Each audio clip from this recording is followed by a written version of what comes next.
Man unzipped his pants, about to relieve himself into the sea, when suddenly the sail behind him swung unexpectedly, hitting him squarely. Fortunately, he reacted quickly, grabbing the railing with both hands. The sailboat was moving at a brisk pace, and the slightest misstep could send him tumbling into the ocean. In this critical moment, he twisted his body, managing to hook his right foot onto the deck, finally finding a stable foothold. It was a close call, but he was safe. Still desperate to relieve himself, he headed back into the cabin to take care of business. However, as soon as he finished and tried to leave, the door suddenly locked itself. No matter how he twisted the handle, the door wouldn't budge. He was puzzled. He was certain he hadn't locked it. Why wouldn't it open now? He opened a storage cabinet, hoping to find a tool to help, but instead, he discovered 4 bloody claw marks inside. Terrified, he grabbed a pair of scissors nearby and tried to pry the door lock open. Just then, the radio crackled to life. A voice warned him that a cargo ship was approaching, and he needed to change course immediately to avoid a collision.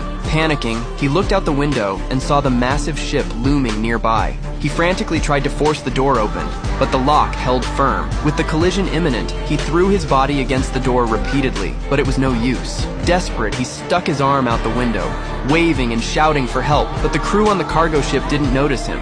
Thinking quickly, he grabbed a rope from outside, tied a tight knot, and threw it into the water.